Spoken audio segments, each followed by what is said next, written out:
పాలేరులో పనిచేశా. తిరునాళ్ళ రోజు కత్తేసింది మా అన్న వీరస్వామి మీద కాదు, నీ మీదకి. తప్పించుకున్నావు. నా మీద చాలా కోపం దాచుకున్నావు నీ గుండెల్లో. ఇది దాచుకో.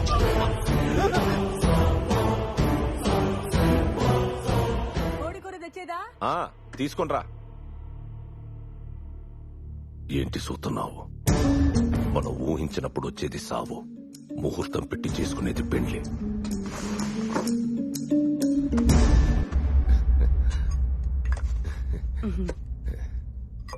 నీ కూడా వెయ్యేనా? ఏంటి వెయ్యి? ఆడెప్పుడైనా అడుగుతాడా? మోమాట ఎక్కువ అడిగే. వెయ్యి.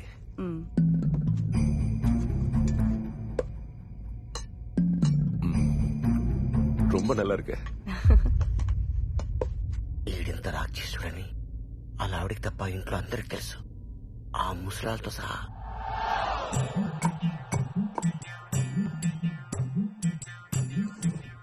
మీరు చెప్పకండి, టేబుల్ మీద చాలా ఫోర్క్స్ ఉన్నాయి. మీరేంటి తినట్లేదు? చచ్చినోడి పక్కన కూర్చుని చచ్చింది ఎలా రా తినడం? డయాబెటీస్ కదమ్మా, డైటింగ్ చేస్తున్నాను. సరే, మీకు పెట్టినా?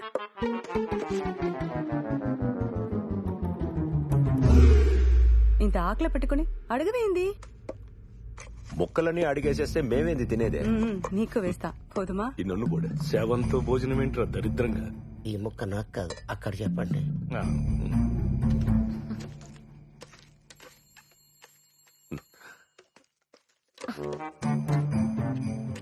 ఇలాంటి వాడిని పక్కన కూర్చోబెట్టుకుని భోజనం పెడుతున్నారు. చంపేయాలి అసలు. అదే పని చేశారు వాళ్ళు. మీరు చెప్పింది వాడికి అర్థం కాలేదు. జ్ఞానం అంటే అదేరా, చూసిన వాళ్ళు చెప్పలేరు, చూడని వాళ్ళకి తెలియదు. ఎట్టండి బాగా చెప్తాను.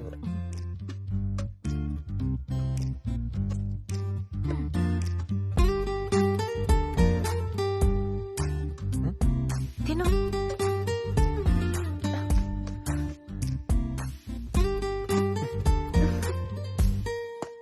దీనికి ఏ టైంలో ఏం చేయాలో కూడా తెలియదు. అరే ఏడి వీడు? కడుపు నిండిందంట, పోయాడు. కూర్చేతుకునా?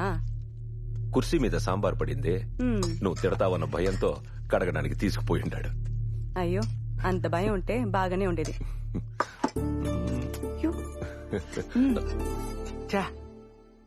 ఒక భోజనం ఇంత భయంకరంగా ఉంటుందని, ఒక గంట ఇంత ఘోరంగా గడుస్తుందని ఊహించలేకపోయానురా.